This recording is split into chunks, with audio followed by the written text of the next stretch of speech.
ပြောပြမယ်နီလန်လေးကတော့ကျွန်တော်တို့ ETB command ကိုအသုံးပြုပြီးတော့ဖုန်း Android ဖုန်းတွေမှာရှိတဲ့ button lock တွေပေါ့ pin lock တွေဒါတွေကိုဖြတ်ပစ်တဲ့နီလန်လေးဒါကိုဖော်ပြသွားမှာပါနော်အဲ့တော့ပထမဆုံးလိုအပ်ချက်တွေတော့ရှိတာပေါ့နော်အဲ့တော့ ETB command ကိုအသုံးပြုပြီးတော့ button lock ကိုဖြတ်ပစ်သည်နီလန်ဆိုပြီးတော့ခေါင်းစဉ်လေးပြထားပါတယ်အဲ့တော့ ETB command ကိုအသုံးပြုပြီးတော့အဲ့ဒါပုံလို့ button lock တွေ pin lock တွေကျော်တော့မှာဆိုရင်လိုအပ်သော ETB software ကိုမရှိရမယ်အဲ့တော့လိုအပ်တဲ့ ETB software ကိုကျွန်တော်တို့က internet ကရှာရမယ်ရှာလို့ရပါတယ်အဲ့တော့လိုအပ်တဲ့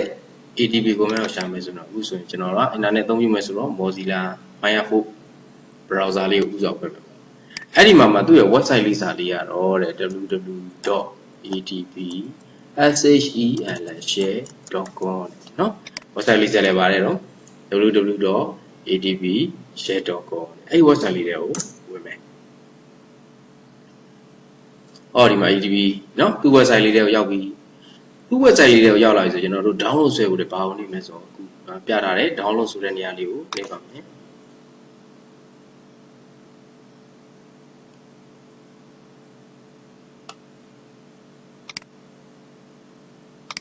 download ကိုနှိပ်မယ်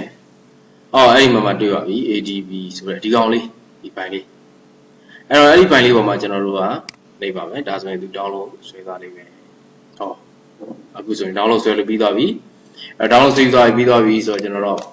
open file ဆိုရလေးနှိပ်ပြီးတော့ ADB software တည်ရှိရနေရာကိုသွားမယ်ဟောရောက်ပြီ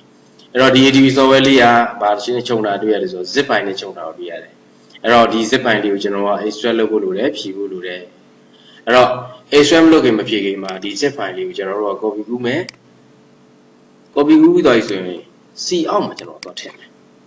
Windows ရှိတော့ပိုင်း C အောက်မှာဒီမှာရှိပြီးသားလေးရှိတယ်ကျွန်တော်ဖြတ်ပစ်လိုက်အောင်မယ်အော် C အောက်ထဲမှာတော့ထည့်ရမယ် paste လုပ်မယ်ပေါ့ copy ကူးပြီးသားဆိုတော့အဲ့တော့ဒီ zip file လေးကို extract လုပ်ရမယ် extract လုပ်တော့မယ်ဆိုတော့ဒီ zip file လေးရဲ့ပုံမှာညာဘက် click right click ထောက်မယ်ပြီးဆိုရင်တွေ့မြင်ရတဲ့ extract to ဆိုတဲ့ဟာလေးယူမယ် extract toကျဲဟုတ်ပြီဒါဆိုရင်တော့အောက်မှာ folder လေးတစ်ခုထွက်လာပြီအဲ့ထဲဝင်မယ်။အော်တွေ့မြင်ရတာတော့3 file လေး3 file ပေါ့နော် EAC တစ်ပိုင်း DLL တစ်ပိုင်း atb.eac atb win api.dll atb win usb api.dll ဆိုတဲ့စာသားလေးတွေပါတယ် file လေး3 file ဒါဒီ atb ပဲအဲ့တော့ကျွန်တော်တို့ atb command သုံးပြုရမယ်ဆိုဒီ software လေးလိုတယ်အဲ့တော့ဒီ software လေးကိုကျွန်တော်တို့က download ဆွဲရအောင်အဲ့တော့ download ဆွဲလို့ရလာပြီဆိုရင်အခုလိုမျိုးတွေ့မြင်ရတဲ့အတိုင်း extract လုပ်မယ်extract လုပ်ပြီးတော့ဆို ATB ဆိုတဲ့ folder လေးဝင်မယ်အခုလိုမျိုးလေး software လေးသုံးပိုင်းတွေ့ရလိမ့်မယ်ကဲအခုဆိုရင်အခုကျွန်တော်ဖုန်းလေးတစ်လုံး button lock လေးကြာနေပါဗျာ screen lock ကြာနေဒီဖုန်းလေးကတော့ GoPad 7232ဆိုတဲ့ဖုန်းလေးပေါ့အဲဒီဖုန်းလေးခုဆိုမှဖြစ်နေဆို screen lock ကြာနေအဲ့တော့အဲ့ screen lock ကြာနေတဲ့ဖုန်းလေးကိုကျွန်တော်ကကြော်ကြည့်ခြင်းတယ်ခုန ATB command လေးနဲ့ကြော်ပြမယ်ပေါ့နော်အရင်ဆုံးဒီ ATB software ပို့တာထဲမှာကျွန်တော်တို့က command window ဖွင့်မယ် command window ဖွင့်တော့မယ်ဆိုရင်ကျွန်တော်တို့ computer မှာ keyboard မှာ shift key ဆိုတာရှိတယ်အဲ့ shift key ကိုကျွန်တော်ကဖိထားမယ်ဖိပြီးသွားပြီဆိုရင်ဒီလွတ်တဲ့နေရာဒီ view အောင်ခွဲထဲမှာဒီ AD folder ထဲမှာပေါ့ right click မောက်ကနေပြီးကျွန်တော်ညာဘက် click ထောက်မယ်အဲ့ညာဘက် click ထောက်သွားပြီဆိုရင်ဗာလေးတွေ့မလဲဆို open command window here ဆိုတဲ့စာသားလေးတွေ့မယ်ဒါလေးကိုနှိပ်ပြီးတော့ command window ဖွင့်မယ်ဟုတ်ပြီတကယ်လို့ကျွန်တော်တို့က shift key မနေဘဲနဲ့ထောက်ကြည့်ရင်ဘာဖြစ်နိုင်လဲထောက်ကြည့်တယ် shift key မနေဘဲနဲ့ထောက်ကြည့်မယ်ဆိုတော့အခုစာသားရမှာခုနလို open command window here တွေ့လားဆိုတော့မတွေ့ဘူးအဲ့ဒါဘာကြောင့်လဲ shift key ကိုမပြီးဘူးအဲ့တော့ကျွန်တော်ကကွန်ပျူတာမှာနော်ဒီထဲမှာ command window ဖွင့်ဖို့အတွက်ဆိုရင် keyboard ကနေ shift key ကိုသေချာပြုလို့ရတယ် shift key ကိုပြီးသွားဆိုဒီလွတ်တဲ့နေရာမှာ right click ထောက်ပြီးဆိုစာသားလေးပါယူမလဲဆိုတော့ open command window here အဲ့တော့ဒါဆိုရင်ဗာလေးပွင့်လာမယ်ဆိုတော့ကျွန်တော်တို့ command window လေးပွင့်လာပြီအဲ့တော့ကျွန်တော် command window လေးပွင့်လာပြီcommand window လေးပွင့်လာပြီဆိုရင်ကျွန်တော်အဲ့ဒီမှာအသုံးချတဲ့ command တွေရိုက်ရတော့ပထမဆုံးရိုက်ရမယ် command လေးကတော့ atb ပြီးရင် space လေးတစ်ချက်ရှားမယ် devices atb device ဆိုတဲ့ command လေးအဲ့တော့ဒီကောင်လေးကတော့တနည်းအားဖြင့်ပြောမှဆိုရင်ကျွန်တော်တို့ atb ဒီခုအသုံးပြုတဲ့ command ရဲ့ device သိလားမသိဘူးလားအဲဒါကိုစစ်ဆေးရတာပါနော်အဲ့တော့ atb device command နဲ့တုံးစင်ရကိုရေးချင်တဲ့စာရေးပြီးသွားပြီဆိုရင်တော့ဘာလုပ်ရမလဲဆိုတော့ enter ခောက်အဲ့တော့ဒါဆိုတော့ error လေးတက်တယ်နော် ADB PEVICES နောက်တစ်ဆက်ရကြည့်မယ်။ဒါကျွန်တော်တစ်ပိုက်တည်သွားပြီ။အဲ့တော့အခုလိုမျိုးတစ်ပိုက်တည်သွားဆိုကျွန်တော်တို့ရှေ့ဆက်ပြီးတော့ command တွေသုံးရတော့မယ်။အဲ့တော့နောက်ရှေ့ဆက်ပြီးတော့သုံးရမယ့် command တွေမှာ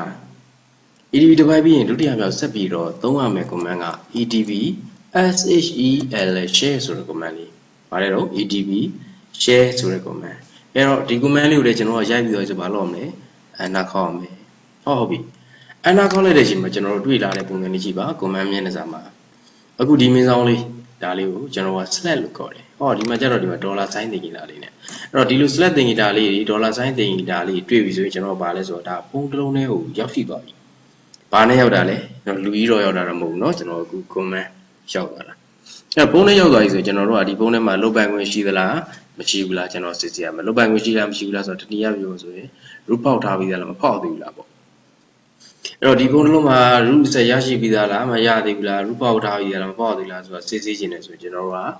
က su ဆိုတဲ့ command လေးနဲ့အသုံးပြုရမယ်။ su ဆိုတဲ့စကားလုံးနှလုံးလေးပါနော်။ဒါလေးပြင်ကျွန်တော်တို့ command တွေထုံးတယ်ဘာလို့အောင်လဲအနာခေါက်အဲ့တော့ကျွန်တော်တို့ဒီ command မျက်နှာစာမှာ su ဆိုတဲ့ command ရိုက်လိုက်လို့ head sign step sign လို့လည်းခေါ်တာပေါ့နော်ကျွန်တော်တို့တချို့ကတော့စကားဝဲပေါ့ဒါပေမဲ့စကားဝဲဆိုမဲ့ပုံစံလေးကတော့အာလူကျော်ပုံစံတူလို့ပဲအဲ့တော့ကျွန်တော်တို့ su ဆိုတဲ့ command လေးရိုက်လိုက်လို့အခုလိုမျိုး head sign တင်တာလေးတွေ့ရင်ဒါဆိုရင် root ဆက်ရရှိပြီးသားပုံပေါ့ကဲရှေ့ဆက်ပြီးတော့ကျွန်တော်အလုပ်တွေဆက်လုပ်မယ်အဲ့တော့ဘာရှေ့ဆက်ပြီးလုပ်မလဲဆိုတော့ကျွန်တော်ဒီတခါကျတော့ ls ဆိုတဲ့ command လေးရိုက်မယ်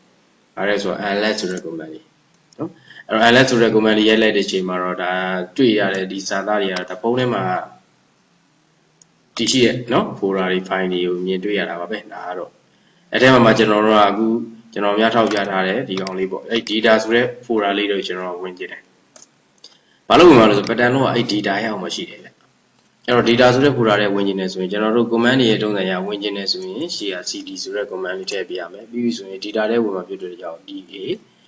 data ကဲ command တွေထုံးစံရဆက်ပြီးပါလို့မယ်အနာခေါက်မယ်ကဲ data ပြီးရင်ဆက်ပြီးကျွန်တော် ls command လေးဆက်ခေါက်မယ်ဘာဖြစ်လို့ခေါက်တာလဲကျွန်တော်တို့ data ရဲ့အောက်မှာ system ဆိုတာရှိသေးတယ်အဲ့ system တွေကိုကျွန်တော်တို့ကဆက်ဝင်ရအောင်မယ်ကဲ system ရှာကြည့်အော်ဒီမှာ system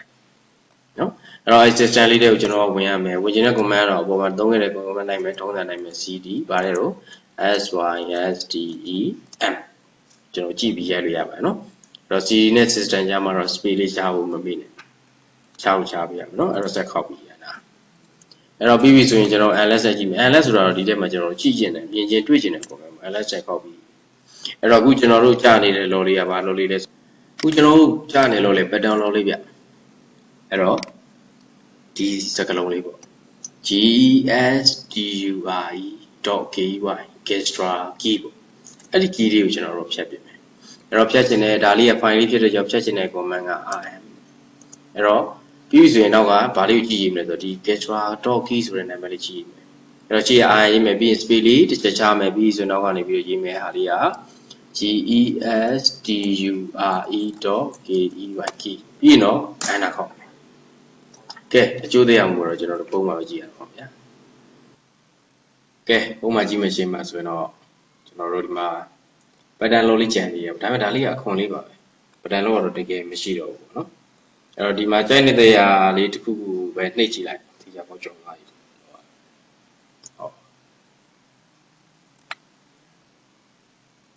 တော်တော်လေးအဆင်ပြေပေါ့နော်ဒါလေးသုံးရတာအဲတခါလေးရောက်လဲသုံးရင်းနဲ့ဘယ်လိုပေါ့လုံးလို့များတာတို့ error တက်တာတို့ဒီလူတွေရှိတာပေါ့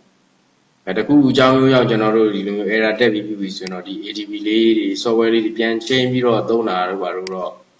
ဟိုလုပ်ပြရမှာပေါ့နော်ဘာဖြစ်လို့လဲဆိုတော့ဒီ ADB software folder ထဲမှာ EAC ဖိုင်ပါလာပြီဆိုတဲ့အကြောင်းမျိုးကြောင့်ကျွန်တော်တို့ computer ထဲမှာဘာနဲ့ဒီဝင်လာပြီဆိုရင်သုံးလို့မရတော့တာတို့ဘာလို့ဒီလိုတော့ရှိတာပေါ့နော်အဲ့တော့ကျွန်တော်တို့ခုနကပြောခဲ့တဲ့အတိုင်း ADB share.com မှာ download သွားဆွဲရတယ်ဆိုတော့သိထားမယ်ဆိုရင်တော့ဘယ်လိုပဲဖြစ်ဖြစ်เนาะ update ထွက်တဲ့ update ဖြစ်နေတဲ့ကျွန်တော်တို့ ADB file လေးရပါပါเนาะအဲ့တော့ဘယ်လိုပဲဖြစ်ဖြစ်စမ်းသပ်ကြည့်ပါအဆင်ပြေပါတယ်